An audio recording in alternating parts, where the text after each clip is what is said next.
To be blunt, the Moondrop Edge is a terrible product. From the moment you turn it on and hear the voice prompts, I'm already put off. While I admit my personal taste makes me biased against the overall aesthetic, my real issue with this headphone is its performance.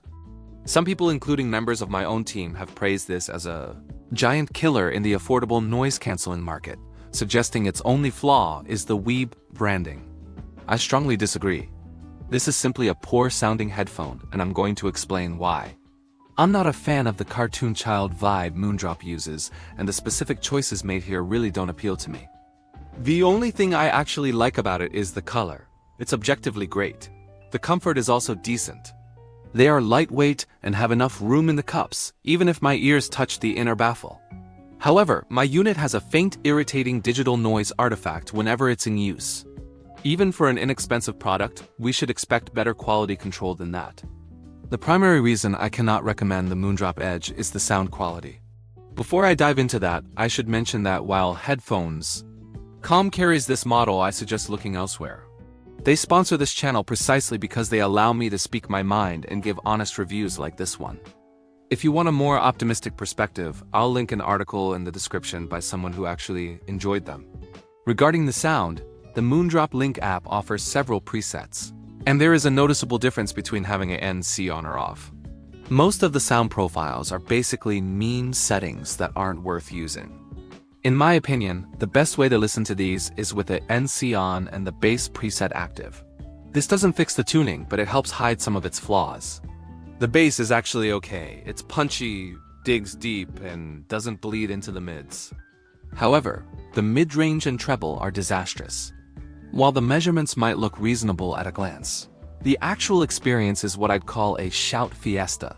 It is clangy, glary, and incredibly aggressive in the upper mids. Because the rest of the treble is so dark, singers sound like they have a frog in their throat, an effect that makes vocals sound strained and unnatural. The worst offenders are electric guitars. They sound hunky and grating, dominating the rest of the frequency response.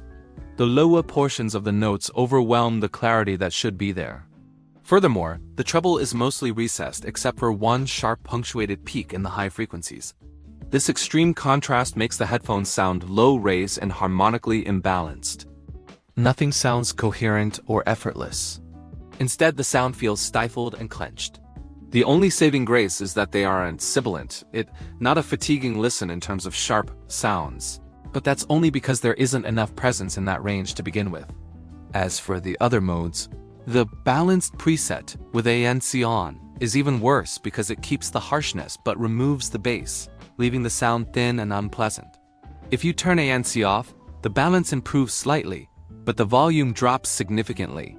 You lose your volume headroom and your noise attenuation at the same time, which makes no sense for an outdoor-oriented headphone. Ultimately, I'm hoping Moondrop can fix the balanced mode with a firmware update because right now it's just a mess. Even if the sound were good, I find the quirks and the voice prompts nearly unbearable. This product makes me wonder if we've become so focused on non-fatiguing treble that we've completely forgotten about clarity and detail. The Moondrop Edge lacks any sense of incisiveness. It's just an overbearing, glary experience. I hope this was at least entertaining. You can find me on the forum or Discord to discuss it further. Until next time.